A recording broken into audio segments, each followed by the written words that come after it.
Hello and thanks for joining us. I am Vin Martin Obiora Ilo, and this is the Signature Show. All of this past week, Nigeria mourned Vice President Alex Ekwueme, who passed away on the 19th of November 2017. The death and burial of Ekwueme reinforces the need for people in public service to be patriotic, serve selflessly, and leave a legacy. His burial rites, which is ending today, has seen sympathizers from all walks of life and from all corners of the globe. For the first time in many years, a Nigerian who played politics at the highest level was honored across ethnic boundaries, eulogized in the north, south, east, and west, and even outside Nigeria. As they say, good name pays even in today's world. And here at the Signature Show, we join the rest of the world in saying rest in peace, great son of Nigeria. Today on the program, our focus is on the APC's position on restructuring, and our guest is the national chairman of the APC, Chief John Odigye Oyegu. But first, let's bring you the story of a young Nigerian woman who is a model for both young and old. Her name is Adeoya Damilola Rachel, an indigene of Ekiti State who has refused to bow to a debilitating illness in the last 8 years as she continues to chase her dream of becoming a lawyer. Damilola's story is a story of courage and determination against all odds. Meet Damilola Adeoya, a law graduate of the Ekiti State University, Ado-Ekiti, Ekiti State, Southwest Nigeria. Damilola, a student at the Nigeria Law School, Buhari, Abuja, is a living example of doggedness, determination, and survival. For 7 years, Damilola has been battling with end-renal disease, generally referred to as acute kidney failure. Though in a very pathetic situation, Damilola is not deterred, but determined to achieve her set goals and actualize her dreams. Damilola, who holds a diploma in law from the School of Basic Studies at Adekunle Ajashi University at Kungba Akoko in Ondo State, came down with kidney failure in 2011. In 2014, when Damilola's mother donated her kidney for Damilola's transplant at the Apollo Hospital, India, the aspiring law student had to skip a semester, but due to her inability to source money to keep buying the routine drugs on her return to Nigeria, her kidney failed again. After her diploma, she proceeded to Ekiti State University, Ado-Ekiti, where she graduated with second class in law and is now undergoing intensive studies at the Nigeria Law School, Buhari, Abuja. She explains how it all started. It started here to 9/11. I was on it for 9 days. My mother thought it was malaria. But when I was taken to the hospital, they have to do my blood pressure, and they told me that I might think that what is the cause, as in my blood pressure was high then. They have to run some tests. That was when it was discovered that I have CKD, chronic kidney disease. Damilola, a very pleasant lady, juggles her studies with undergoing regular dialysis 3 times a week at the National Hospital, Abuja. She also struggles to walk to and from the law school auditorium from her hostel in Block A, a journey of about 400 meters to catch up with her lectures alongside her colleagues, numbering about 2,000. Due to her peculiar situation, the school management, the students, and the entire academic community have been very supportive of Damilola Adeoya. She has this case of end-stage renal disease, what we also know as chronic kidney failure. She has been undergoing dialysis even from Ekiti, and they had to refer them to the National Hospital, where they continued this same dialysis because is the main treatment to keep her going until she gets the definitive treatment, which is the kidney replacement, that's the kidney transplant. Following the health challenges affecting Damilola, the prospective young lawyer has been a regular visitor at the school medical center.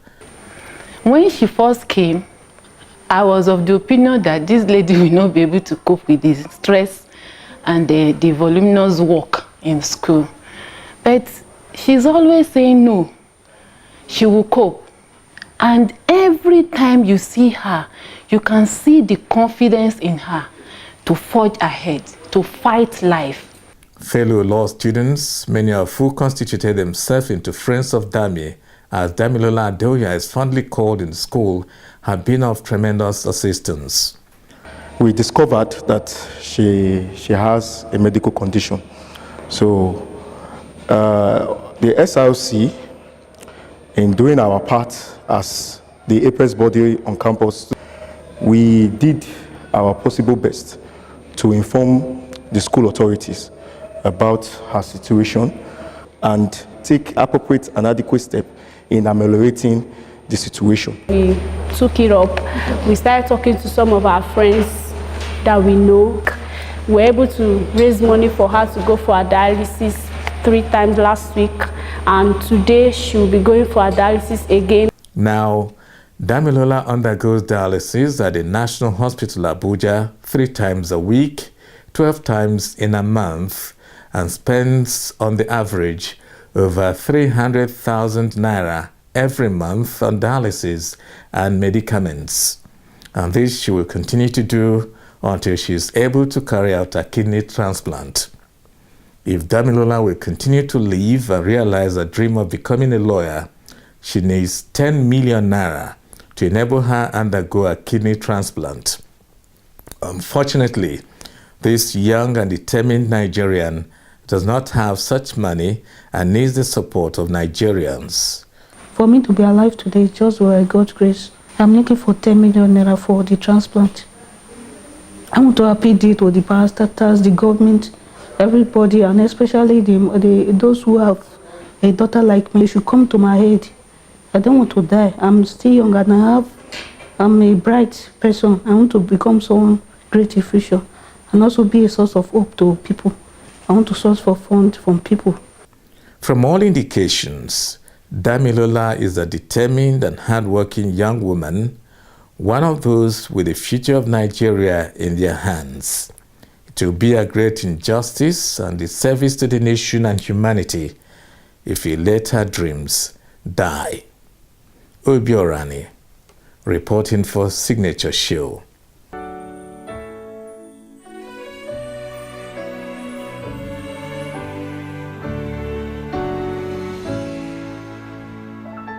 We dress in black and we say goodbye. Our hearts break and oh how we cry. Yet though we grieve, we still have hope. 'Cause for all hearts of faith we trust and know there is a heaven after goodbye, a blessed reunion promised in time.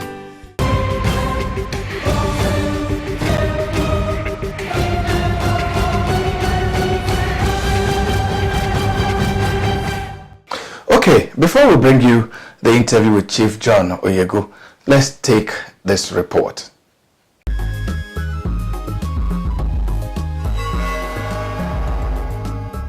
At last, the ruling All Progressives Congress APC government in Nigeria has shown its preparedness to listen to the yearnings and aspirations of Nigerians by producing a document towards restructuring the country. In the public presentation of its committee's report on true federalism in Abuja recently, the APC expressed its commitment to true federalism, describing it as the way out of Nigeria's current bastardized unitary federation. Speaking at the event, the national chairman of the party, Chief John Oyego, said past conferences were flamboyant set pieces which ended in nothing, and that what the APC was bringing on board represented the true opinions of the critical mass of Nigerians. The APC Committee on True Federalism, led by the Governor of Kaduna State, Nasir El-Rufai, had presented its findings to the national chairman of the party about 2 weeks ago for his scrutiny. The committee, which was set up in August last year, made 13 recommendations, which included the creation of state police, control of the onshore resources by states, fiscal federalism, local governments, devolution of powers, independent candidacy, and merger of states. El-Rufai, who said the committee produced clear recommendations and draft bills that incorporated amendments to strengthen federalism, insisted that states should exercise consequential powers, assume more responsibilities, and control resources. But many dismissed the report and recommendations as a political ruse aimed at diverting attention of Nigerians from the myriad of challenges bedeviling the country, which APC may not have shown capacity to overcome. They believe that it is another deceit from the ruling All Progressive Congress APC intended to make the electorate vote for them in the 2019 elections. The APC and indeed President Muhammadu Buhari had vehemently opposed restructuring and true federalism upon assumption of office, despite the fact that it was among its promises during the campaigns in 2015.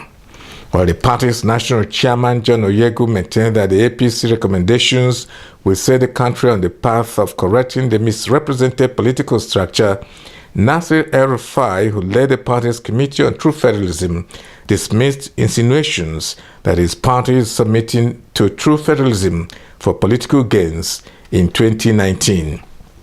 According to him, instead of rebuttals of the recommendations, there had been a lot of hysteria triggered by seeming disbelief that a party in power at the center is proposing true federalism. Already, some ethnic nationalities like the Niger Delta have made their stance known before next year's elections that they will only pay attention to political parties that are interested in restructuring as they seek for votes in 2019. How sincere is the APC in this new song of restructuring? How do they sell it to Nigerians? And how do they intend to push their position through the Constitution amendment process in the National Assembly?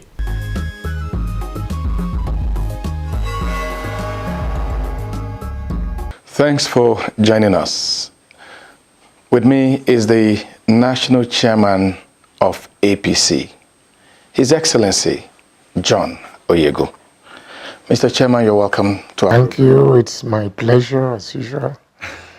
Mr. Chairman, just a few days back, your party came out with a position on restructuring. The committee that you set up on True Federalism turned in a report about 2 weeks ago, and the APC as a party has presented that report. Tell me a little of what that report is saying. Well, I think it's necessary to do a little bit of the backdrop. The issue of restructuring, or what we call true federalism, has been in the public domain for quite a while. We've kicked it up, kicked it sideways, organized major confabs, spent billions of naira trying to get an answer by politicians who never intended to do anything much about it. At least the last attempt was in the last months of the Jonathan administration. Of course, all the opinion leaders who have threatened fire and brimstone if the country is not restructured were there. Major confab, plenty of money floating around, everybody went home satisfied. But nothing was done about the report. Last year, at the very early period of last year, this frenzy about restructuring was whipped up again. And anybody who wanted a piece of the action, who wanted to be mentioned in the papers, who wanted to be loved by the people, who wanted to be heralded by the social media, made the wilder your statement on restructuring, the better. The more you threatened the corporate existence of this nation without reconstruction, the better. So the frenzy almost got out of hand. Meanwhile, the Buhari administration was busy trying to solve major economic problems, was busy trying to restore the basis for future growth for this nation, tackling the power challenges, tackling the transportation and infrastructural challenges, tackling the food supply situation of our nation. So when it came, yes, admittedly, we were not ready for it. At that point, it wasn't our priority. At that point, the government was busier trying to stabilize the economy of this nation, trying to get the nation out of recession.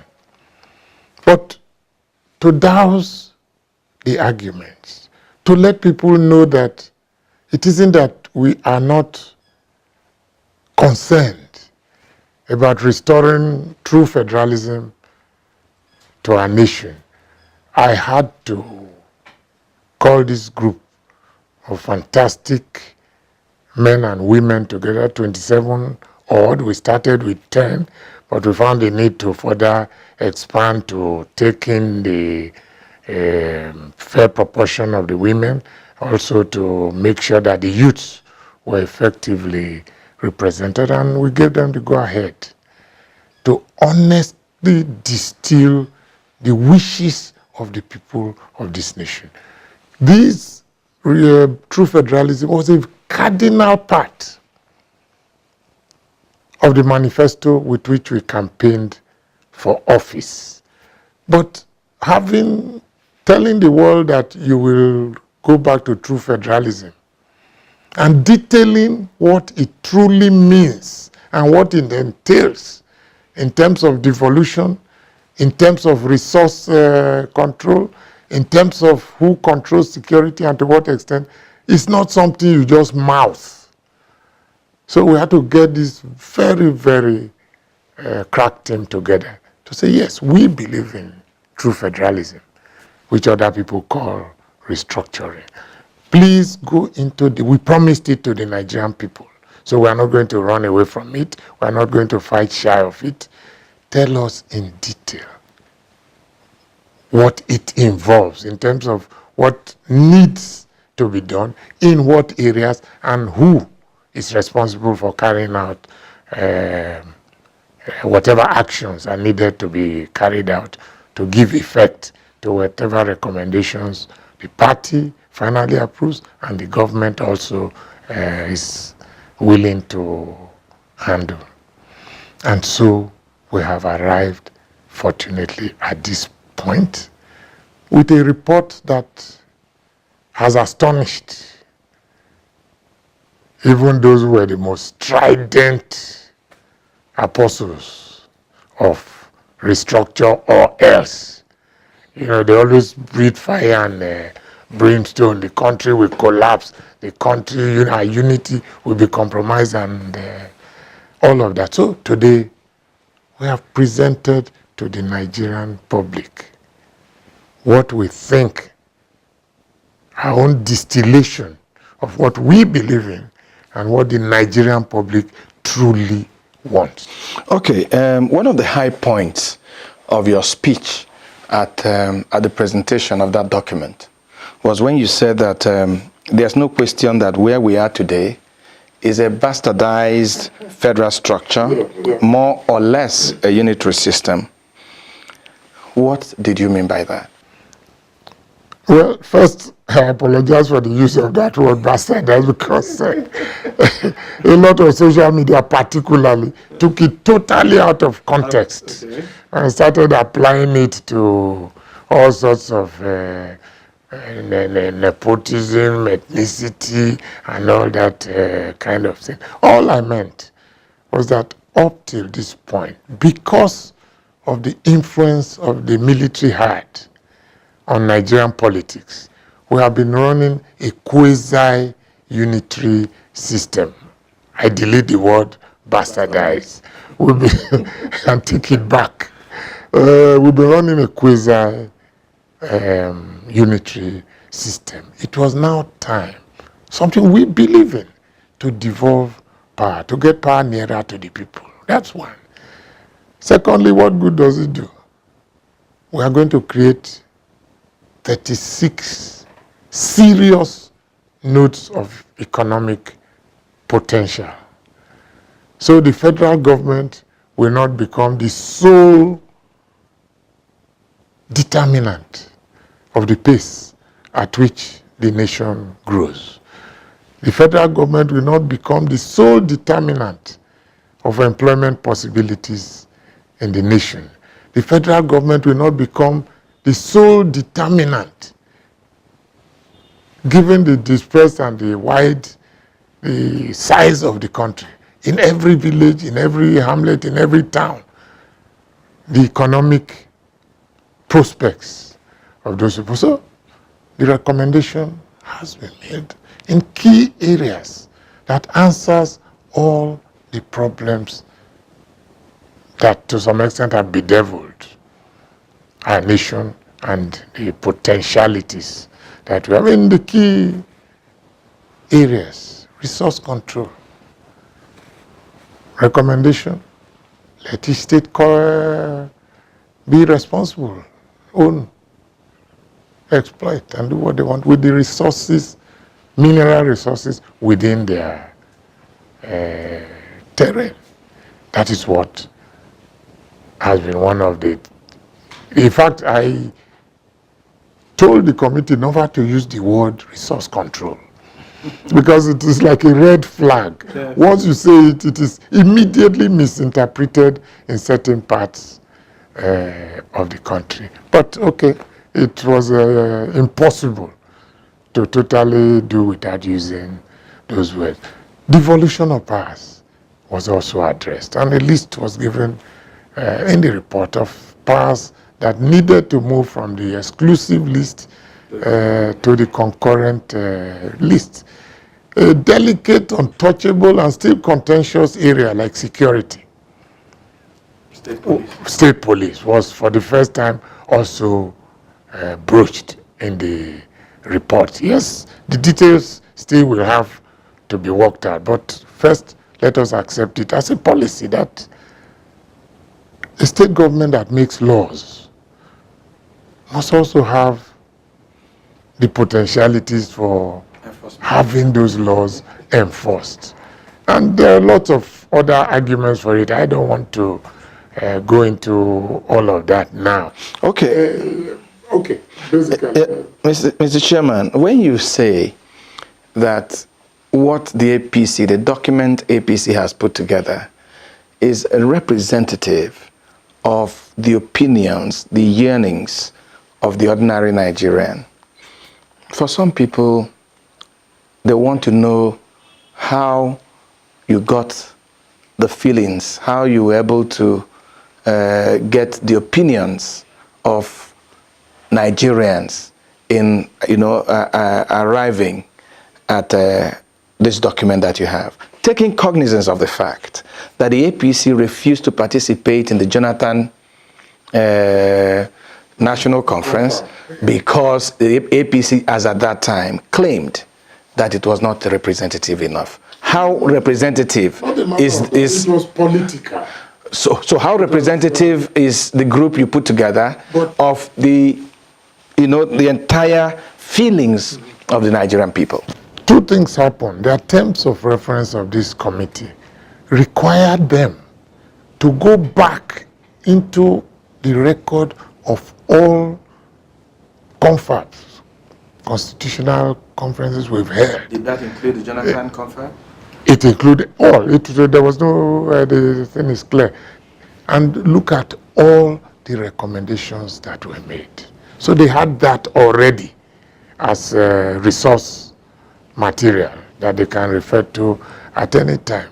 Secondly, the constitution of the committee itself had a heavy preponderance of youth and women, the relatively disadvantaged groups in our society. Thirdly, town hall meetings were held in 2 locations in every zone of this country. So it was like a mini confab. The issues were detailed out. What are your views? What are your responses to this? What exactly do you want? Like, do you want more states? And you'll be astonished as to how wise the public is, as distinct from when you get this elite together in Abuja or wherever, and everybody, it was a kind of bargaining conference. Everybody wants a state.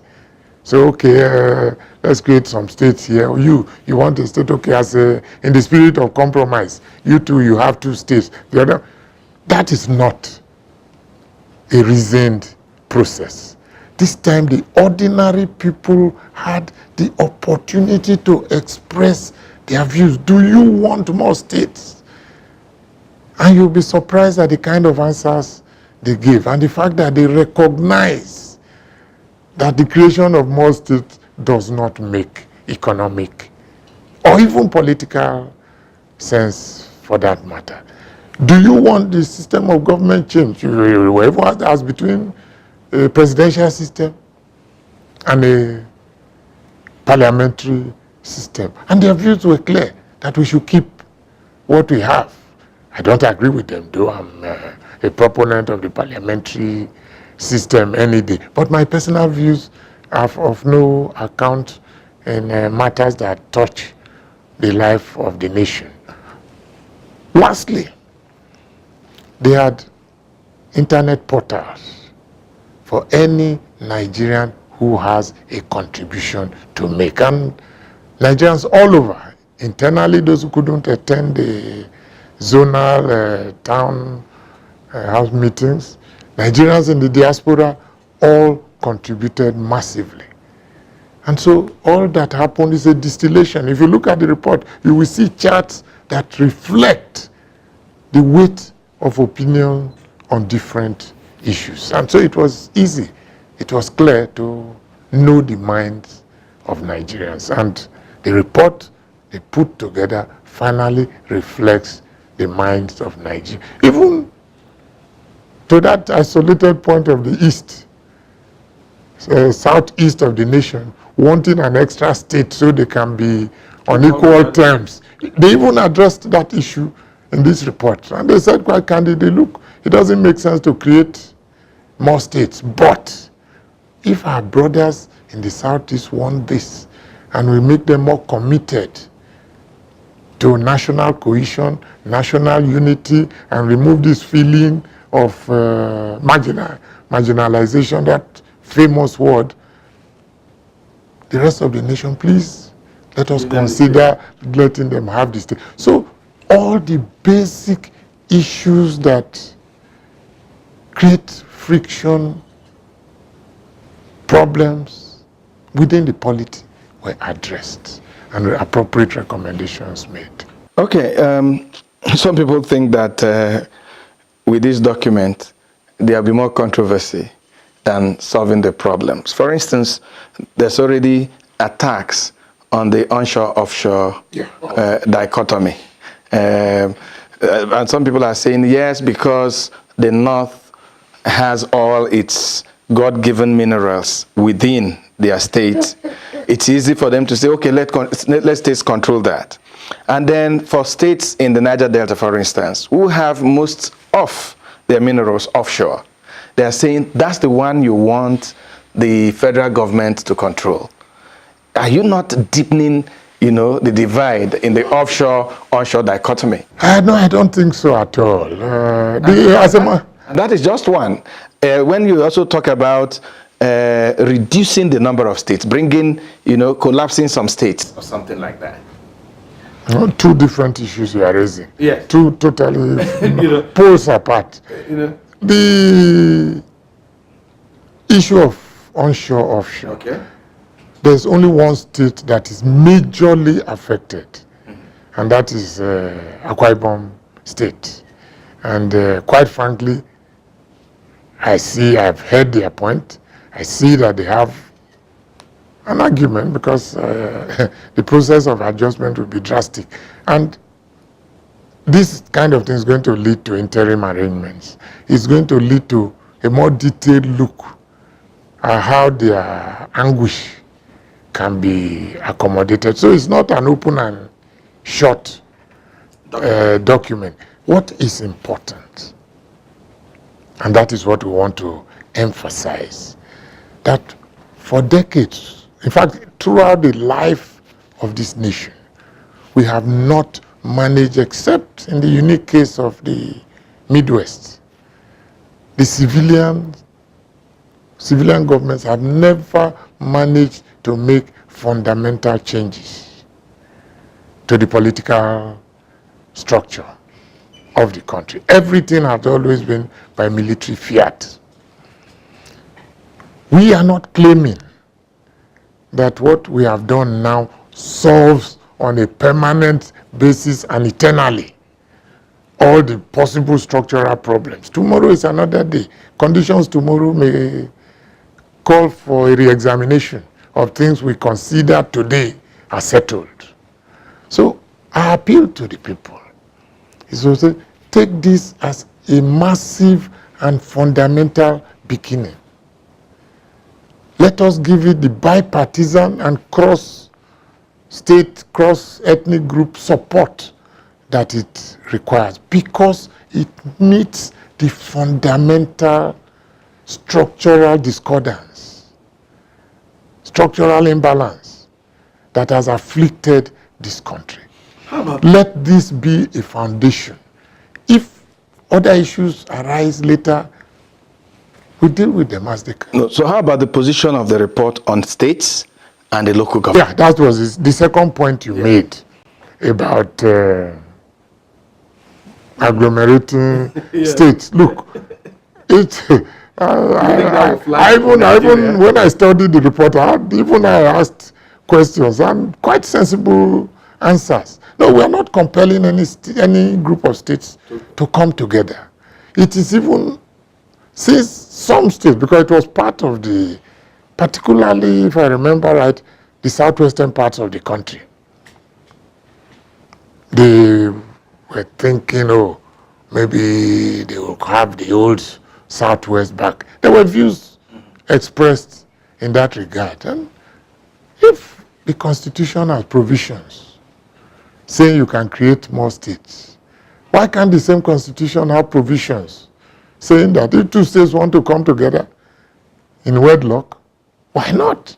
So long as the constitutional provisions attendant to are also complied with. If two states decide to come together. So it's a harmless, voluntary. Not by compulsion. No. We're not going back to the past. And you also talked of the local government. The local governments, fine. That's we always hear is the bastion of development. That is the one that takes development to the people. I don't know what paper it is. Even if I remember, I think I remember, but it's not good mentioning the name on the air.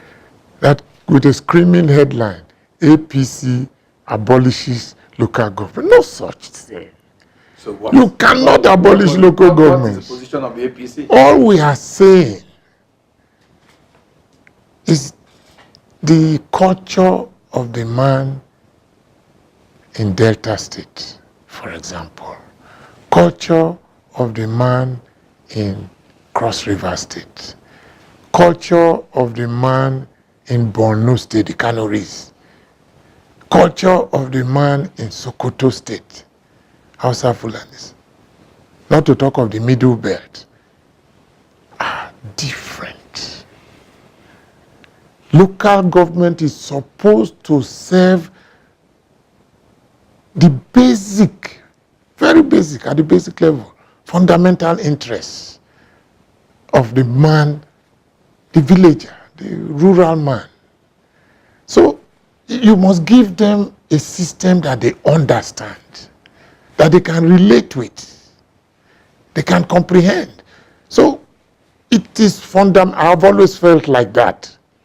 It is fundamentally wrong to decree the same format of local government and put it in the constitution, even put the headquarters of the local government. We went to a very ridiculous extent. What we are saying. And that has brought stresses. Lagos State has created local development areas. A few other states have done the same thing. This is this problem. For a long time, Lagos State over local government resources had problems with the federal government. I think that matter ended up in court. Supreme Court. If any state wants to make every street a local government, because it conforms with their own idea, considered idea of how to reach the people, why should we stop it? But Mr. Chairman, you know the mentality of leaders in Nigeria. A governor comes and decides to turn it upside down. 4 years after, another one comes, turns it upside down. If you don't have such provisions in the Constitution, don't you think it will be, sorry, forgive me now, let me take your word, bastardize the local government? That word has been withdrawn. You have no permission to take my, it's no longer my word. So don't you think it could be abused? Just like we see projects, someone starts a rail project, another one comes, throws it away, starts a bus project. I mean, brother, there's nothing that cannot be abused. We must not be afraid to venture. We must not be afraid to make mistakes. We must not be afraid of the possibility that any governor, any operative can abuse these things. If you take the case of police, they say, oh, the governors will abuse it. Of course, that is a possibility. Why can't the federal government also abuse the use of the police? The federal government controls the entire security apparatus of the nation, but they are not abusing it. The states will learn not to abuse, because you abuse it today, you will reap the nemesis tomorrow. Over time, this is what democracy is about. We must mature. So if a governor comes and says, oh, he wants a different kind of local government, he wants to create more local governments, so be it. Take today's chieftaincies. In a lot of areas, either new emirates are being created, old ones are being merged, or some things like that, new chieftaincies, obas and all that are being created. It's a process that has to continue. In the process, mistakes are made. Even costly mistakes are made. uncorrected. Costly lessons are learned. People now make corrections, and the system matures. We must not be afraid to venture. You don't venture, you don't make progress.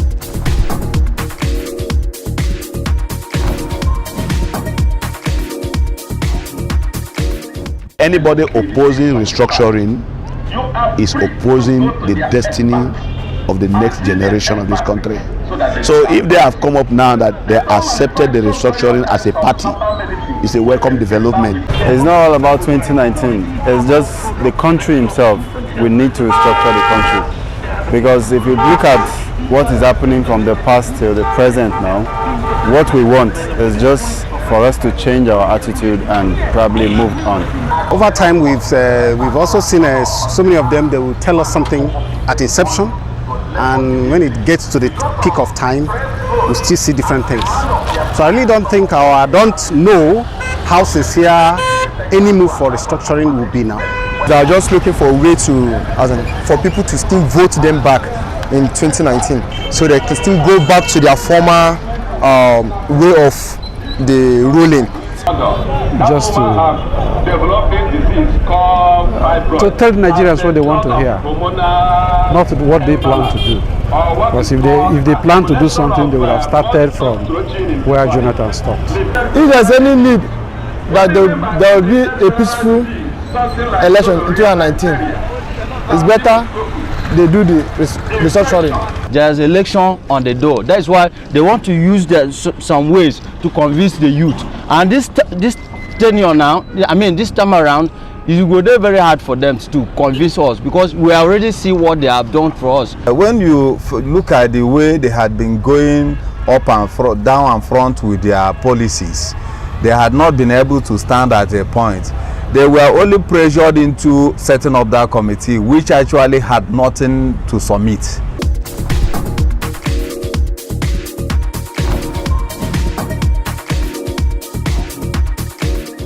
Okay, let's go to an issue that is of concern to a lot of Nigerians, you know. Yes, APC has come out with this document. But I've heard on the streets, and even when we interviewed some Nigerians, they say that, look, don't take the APC serious. It's just because the elections are by the corner. So they want to distract attention from our economic problems, from fuel scarcity, from power challenges. You know, they're just looking for an excuse to hoodwink Nigerians. I mean, who else will know but you? Is this actually a ploy to take us for a ride? From the sequence of events I enumerated at the beginning, obviously not a ploy. Oh, clearly. In fact, it's sad that we were not proactive. We were responding. At the time I set up this committee to work on this issue, we were responding to the strident, truly strident cries in the economy, where the Buhari administration is a listening administration. He was busy with economic problems, economic issues. But the people thought they wanted him to pay attention to restructuring. And what we did was just to respond to the agitations in the media.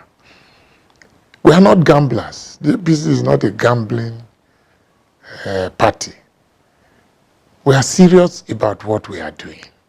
And we have produced a report that challenges every single Nigerian who has had an opinion on this, and every single political group in this nation. And the challenge is, join us to get this thing through the processes. I'm glad that some of the responses, by the way, that we are experiencing, I'm glad that Governor of Bayelsa said, I'm glad that the statement that Chief Edwin Clark made. Yesterday we had this young, intelligent fellow, Secretary General or whatever of the Ijaw Youth Congress, who said openly there, he was on the panel, I am not APC. But what you have brought up is fantastic. It may not solve all the problems, but they are going to give it all the support that it deserves. That is the kind of response we want. Now, if they all respond and we're able to get this through, everybody shares in the victory.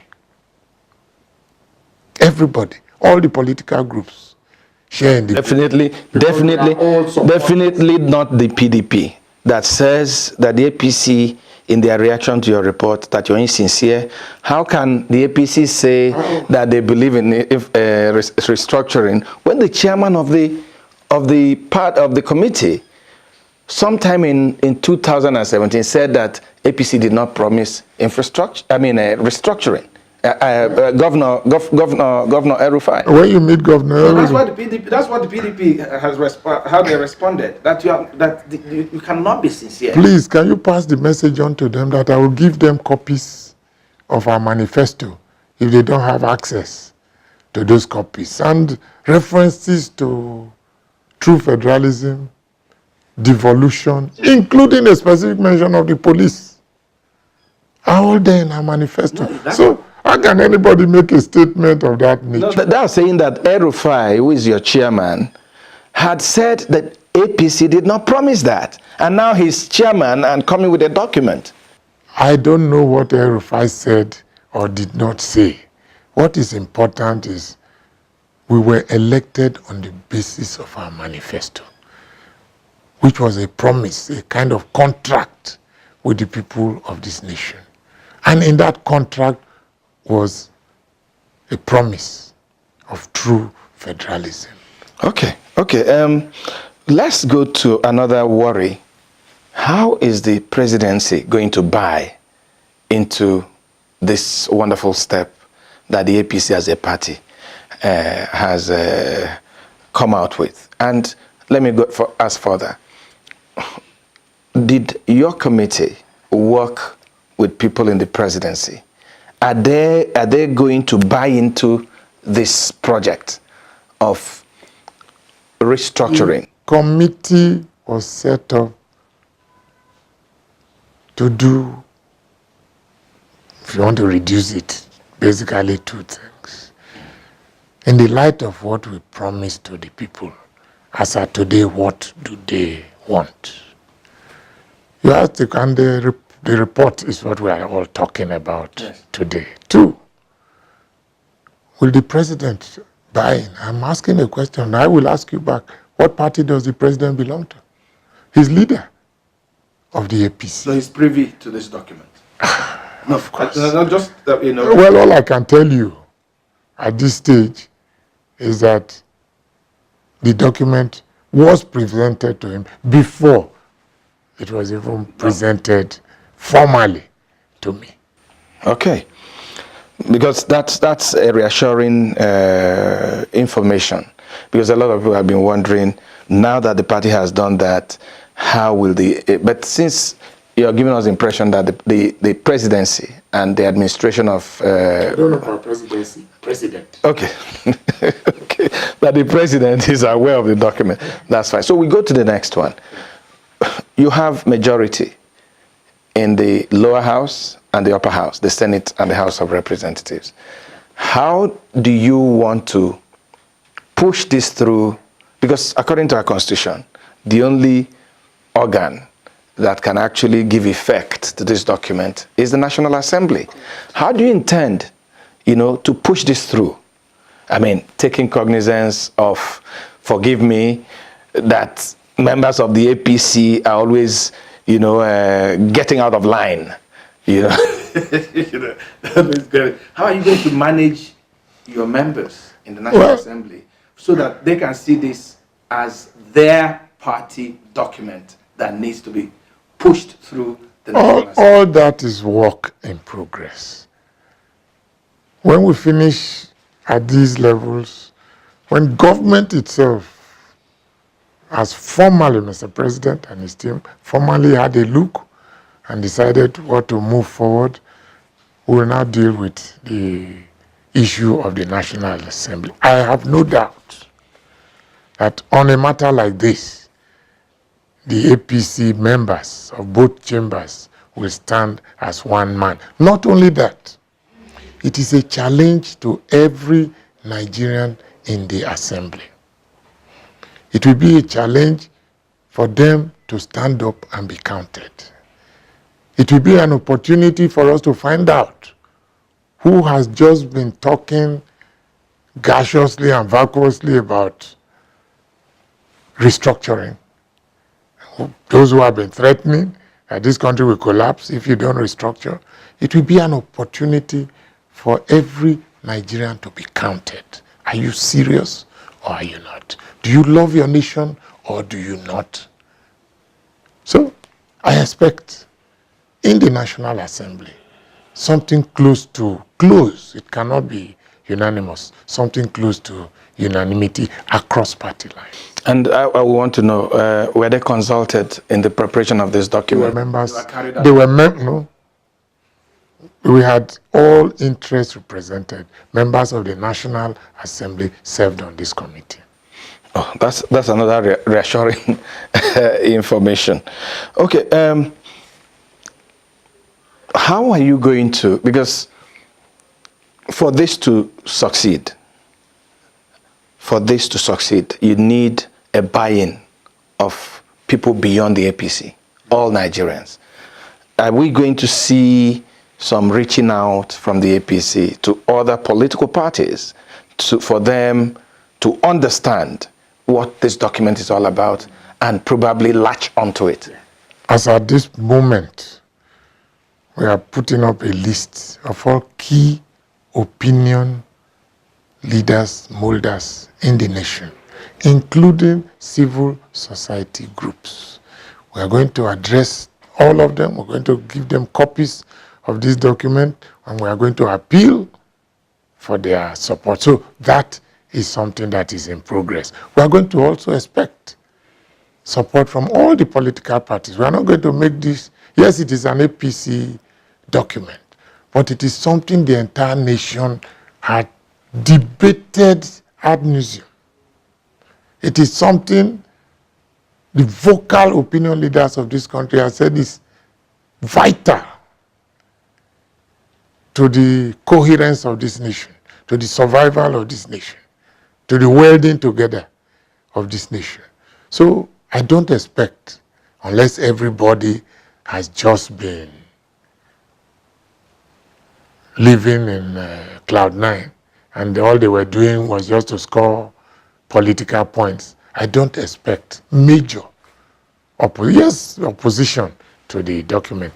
Of course, like the one we discussed, Akwa Ibom, they have issues, serious issues, which have to be looked at and which have to be attended to. There may be also one or two groups, communities affected one way or the other, and all this will be looked into. But I expect that there will be a national sense of purpose and support for this document. Okay, Mr. Chairman, when you say that, look, this is not a fluke, this is not a ploy, that it's a sincere desire of the party to respond to the yearnings and aspirations of the people concerning restructuring, I want to ask, deep down, are you promising that this report will not be like other reports in Nigeria, other national conferences, national confabs, including the Jonathan confab, which gathered dust and nothing happened? Will the APC take this to a positive conclusion? Well, all I can say, if you want to give me a Bible to swear on, I probably will do that. But all I can say is we are serious. We want to move this thing forward. We want to get this issue of restructuring out of the kind of heat that threatens our national coherence. And so it is going to be pursued with all vigor. And I suspect, I'm not God, but I predict that before long we'll have made serious and considerable progress.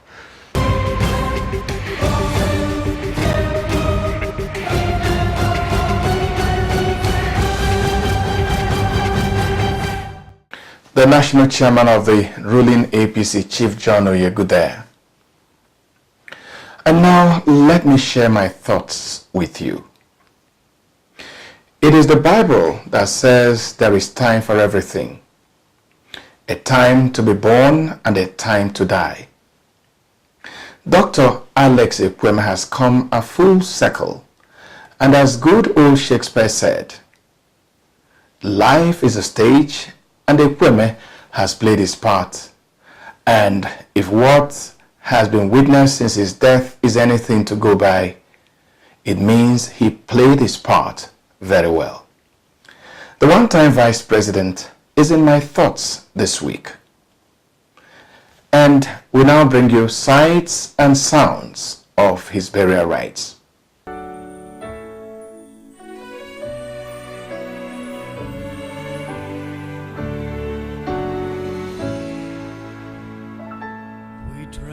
In black, and we say goodbye. Our hearts break, and oh, how we cry. Yet though we grieve, we still have hope. 'Cause for all hearts of faith we trust and know. There is a hello after goodbye, a blessed reunion promised in time. We will be with them far longer than we were without, no doubt. No more tears in our eyes.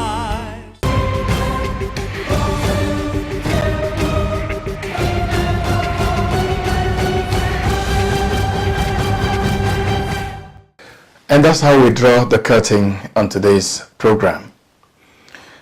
Don't forget, you can watch this program or any of our previous shows by going to our online TV, signaturetv.com.ng. You can also reach us on any of our social media platforms, including our WhatsApp number, which is +234 810857368, or send email to signaturetv.com.ng@gmail.com. And until we meet again next Sunday at 2 p.m., I am Vin Martin Obiora Ilo from the Signature Studios in Abuja, thanking you for watching.